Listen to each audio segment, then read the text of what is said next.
Bloody hell, Nat.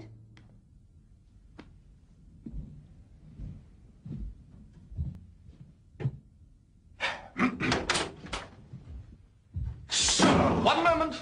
She's right. What? Before you do anything that you may regret, don't forget that you have drawn me in the Drones Club darts sweep. What? In what sort of condition shall I be to win the darts tourney and put nearly 60 quid in your pocket if you pull the strong-arm stuff that you are now contemplating? What? Good night, Stilton.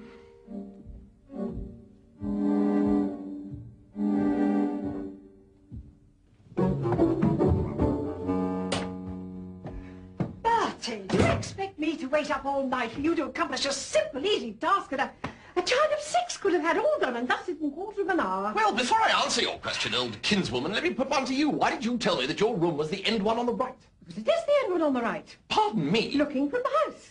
Looking from the house? Don't tell me you climbed into the wrong bedroom. Scarcely been wronger. Florence Craze. You'll have to marry the girl. Exactly what she has in mind.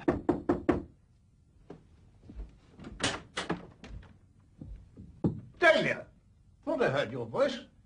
What are you doing up at this hour? Mr. Wooster had a headache, sir, and I was forced to rouse Mrs. Travers for medicaments. Yes, yes. You're out and about a bit late yourself, aren't you, Uncle Tom? Taking a stroll in the garden, saw a blasted ladder propped up against one of the windows. Got it out the way in the nick of time. A minute later, we'd had burglars streaming in.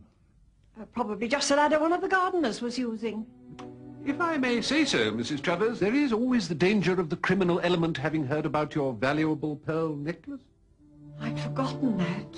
I hadn't. It was the first thing I thought of. Went straight up to your room and got it. I locked it in the safe. A burglar will have to be pretty smart to get it out of there. Good night. Hell's whiskers, now what are we to do?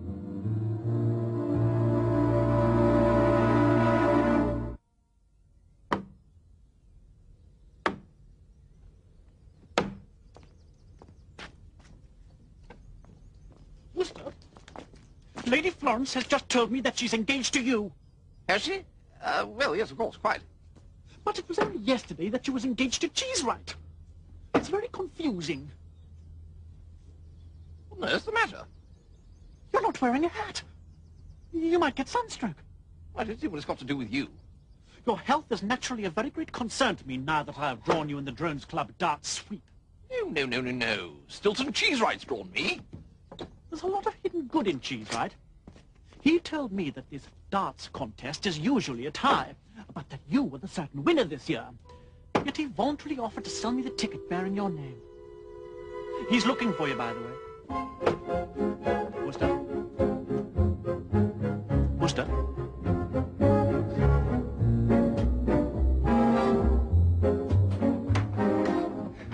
Stilton has sold the sweepstake ticket to Percy Gorringe. I had no time for your tongue twisters, Bertie. Read this. Regret, unavoidably detained London. DDM. Who's DDM? Daphne's Dolores and Moorhead, you pudding. The only hope I had left was that the Moorhead pill would impress Trotter so much he'd buy my lady's boudoir, no further questions asked. Then I could get the money, redeem the pearls before this blasted Burwash creature arrived. I'm finished, Bertie. Pardon me, Mrs. Travers? No, Jeeves is beyond even your powers. Perhaps so, madam. But if you could find someone willing to impersonate Miss Moorhead? Tosh, Jeeves, who could possibly... No, seriously and definitely no. I'm prepared to do many things for you, Aunt Dahlia. But putting on earrings and a frock and pretending to be an American lady novelist is not among them. Besides, I've got a moustache. With a lady novelist, that's a positive asset. Bertie, you've got to. I am sorry, Aunt Dahlia. Jeeves gets these wild ideas about dressing up as American lady novelists and climbing in through bedroom windows. You seize upon them without a moment's thought. And I'm the one who's expected... Jeeves!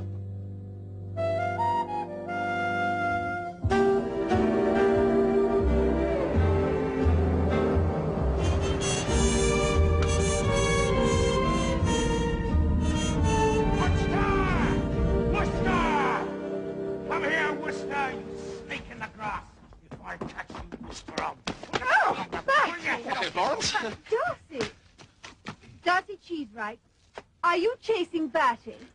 I wanted to tell him something. Darcy, I'm surprised at you. Now I want you both to shake hands and to promise to be friends. All right. There. Doesn't that feel better? Wooster the homebreaker. Wooster the snake in the grass. 6 places, was it? 5 at the last count. Yeah, that is perfectly up to you, of course. Why, hello.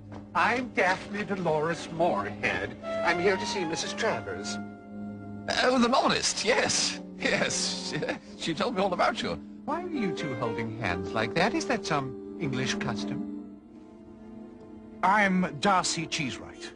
Mr. Cheesewright? Heavens to Betsy, I thought your face was familiar. You used to row for Oxford College. Somebody pointed you out to me at an 8th-week ball one year. You had a mustache then. I do declare you look so much handsomer without it. Mustaches really are the end, are they not? Would you like me to show you around the grounds, Miss Moorhead? Oh, well, now that's really very sweet of you, Mr. Cheesewright, but I ought to say hello to our hostess. I'm sure Mrs. Travers wouldn't mind. Oh, I think she would. Wouldn't she, Mr. Wooster? No, not at all. No, nothing she'd like better than you to see the grounds in fact. There, you see? Well, if you say so, Mr. Cheesewright.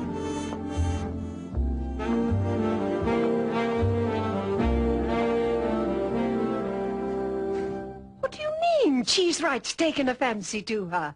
She's Jeeves. Well, you know how impressionable these young chaps are. Jeeves can't waste his time with Cheesewright. We've got to get him together with Trotter. You're a dashed handsome woman, Daphne. Do you know that? Now, you really shouldn't say such things, Mr. Cheesewright. Tell me more about this Mr. Trotter. He sounds absolutely fascinating. Oh, I can think of a lot of other things I'd rather tell you. Well, now, I've warned you, Mr. Cheesewright. Mustn't be naughty. Oh, aren't you a little naughty sometimes? I'm not that kind of a girl. What sort of a girl are you then, Daphne? Well, I think you might be just awfully surprised, Mr. Cheesewright. Oh, please, don't do that, Mr. Cheesewright. Oh, I know all about you artistic girls. Mr. Cheesewright. Oh, come on, just one little kiss. Mr. Cheesewright! Oh. Some men simply won't be told. Daphne's last 3 novels have all been absolute bestsellers. Tell Mr. and Mrs. Trotter about the serial you're writing for Milady's Boudoir, Daphne. Oh, well, it's the story of a young, innocent American girl, just like me, coming to London for the very first time. Oh, London. Well, I suppose it could be anywhere, couldn't it, Daphne? Well, In fact, it really might make it rather more interesting if it were, well, I don't know, Liverpool, perhaps. why, what a wonderful idea, Dahlia. Anyways, on her very first day... Are you familiar with our own great Liverpool writers?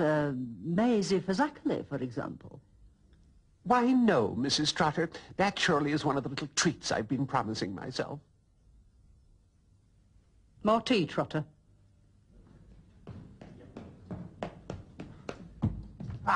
I say, Wooster, what a corker, eh, that Daphne Dolores Moorhead. Well, yes, she has a certain something, I must say. She likes me too, you know. You can always tell, can't you? Well, I don't think she's all that wonderful, I must say. Oh.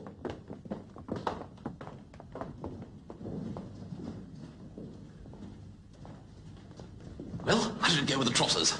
You made a big hit with Stilton, Jeeves. You ought to get your trousseau ready. Thank you, sir. Most amusing. If I might have a word with you, Mrs. Travers?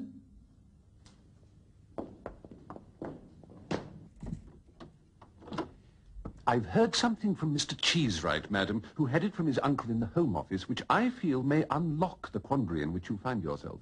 Oh, Jeeves, tell me. Well, madam, it appears that Mrs. Trotter is socially ambitious. She yearns to be the toast of her native Liverpool, but she feels she can only realize her ambition if she is addressed as Lady Trotter. But Mr. Trotter shrinks from the prospect of being addressed as Sir Lemuel. Lemuel, Jeeves? His name's not Lemuel. I fear so, sir. He could use his second name. Hardly, madam. His second name is Gengulphus.